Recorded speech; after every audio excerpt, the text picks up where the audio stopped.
രണ്ടാമത്തെ കുട്ടി അവർ വ്യത്യസ്തരാണ്.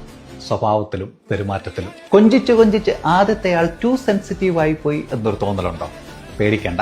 സെൻസും സെൻസിബിലിറ്റിയും ബെല്ലും ബ്രേക്കും ഇല്ലാതെയാണ് രണ്ടാമത്തെയാളുടെ വരവ്.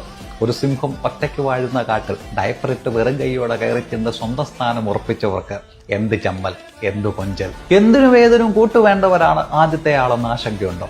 പേടിക്കണ്ട. ചന്ദ്രനിൽ ഒറ്റയ്ക്ക് വിട്ടാലും പിടിച്ചു നിൽക്കുന്നവരാണ് രണ്ടാമത്തവർ. തന്നെ വാരി തിന്നും, തന്നെ ഹോംവർക്ക് ചെയ്യും, തന്നെ സ്കൂളിൽ പോകും. രണ്ടാമത്തെ കുട്ടി അവർ വ്യത്യസ്തരാണ്.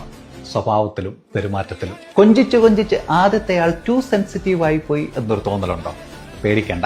സെൻസും സെൻസിബിലിറ്റിയും ബെല്ലും ബ്രേക്കും ഇല്ലാതെയാണ് രണ്ടാമത്തെയാളുടെ വരവ്.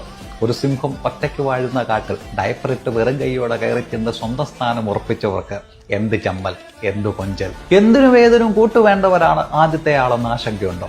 പേടിക്കണ്ട. ചന്ദ്രനിൽ ഒറ്റയ്ക്ക് വിട്ടാലും പിടിച്ചു നിൽക്കുന്നവരാണ് രണ്ടാമത്തവർ. തന്നെ വാരി തിന്നും, തന്നെ ഹോംവർക്ക് ചെയ്യും, തന്നെ സ്കൂളിൽ പോകും.